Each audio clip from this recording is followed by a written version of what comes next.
right? So the baby done found this recipe where it is a scrambled toast sandwich. And the baby said, Mama, I want you to do what you do, and I want you to make me a scrambled toast sandwich, Mama. And Shirley just looked, I don't make scrambled eggs, but she don't say it mean to her baby. She was saying it mean to Paul at first, but Paul done lightened her up, right? Because Paul can say, Shirley, I want you to give me all of your affection. And she liked that word better. She liked for people to say, give me all of your affection. But she don't like nobody to say, give me, be attentive or focused. Don't tell me to do that.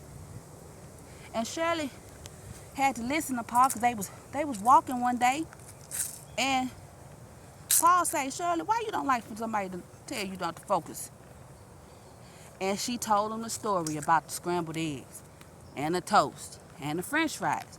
And he said, well, you've been making the baby french fries for a while now, so I know you ain't still upset about toast and scrambled eggs, because if that's the case, you wouldn't be making french fries. And she said, you know what, Paul?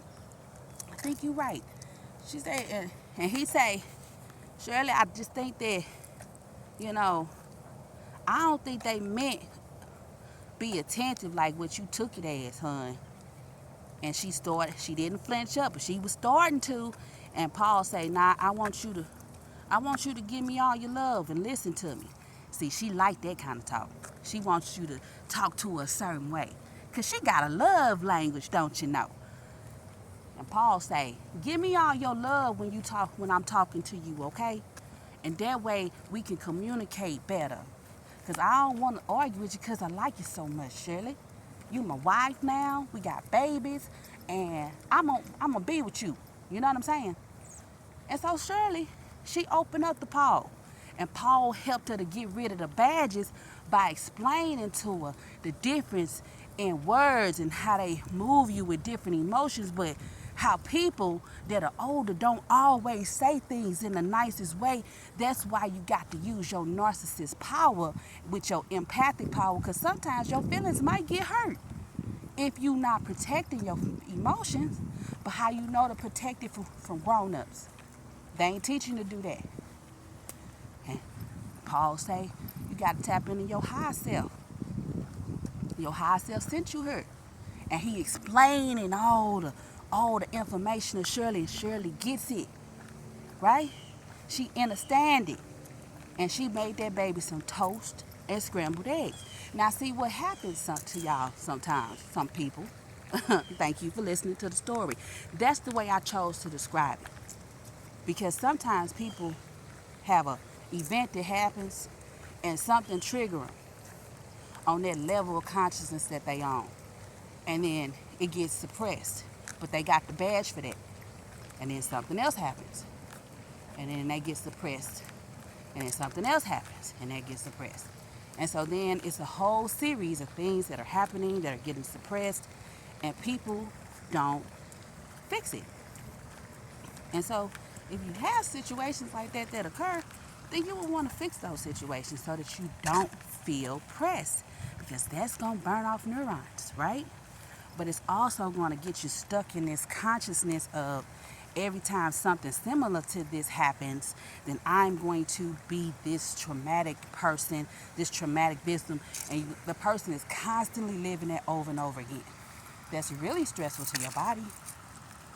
And it is, because you're reliving something that you haven't revised, that you hadn't made a pleasant situation for yourself. But who can do that? You're the only one that can fix that situation because you in your vessel.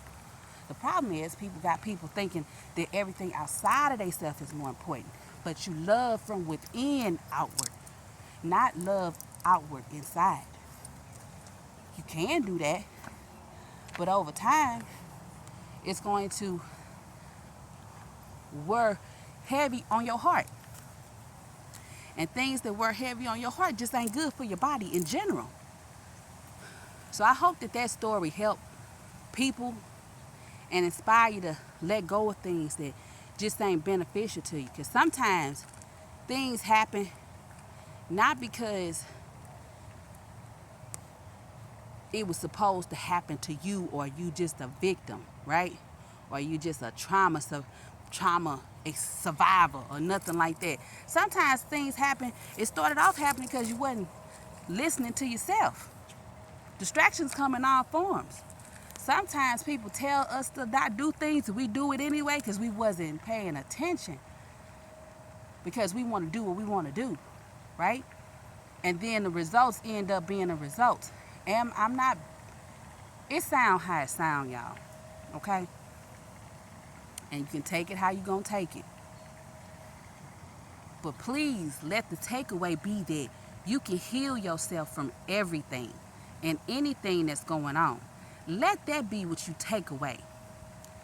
Don't just take away that, oh, she trying to say that people shouldn't complain about this, that, and the other. You can take that away too, but make sure you also get the point that you can heal yourself. Anytime you get ready, tap into your higher self and know that you are divine energy. Make sure you take that away with everything else. The sounds, the noises, the whatever, the woo, whoever, the birds, the trees, the grass, the leaves, the soil, whatever. Make sure you take that away. And you share it with somebody else. And you keep your energy positive.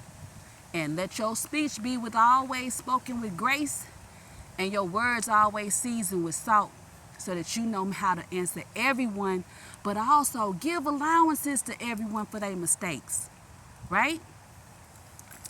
Y'all stay favored.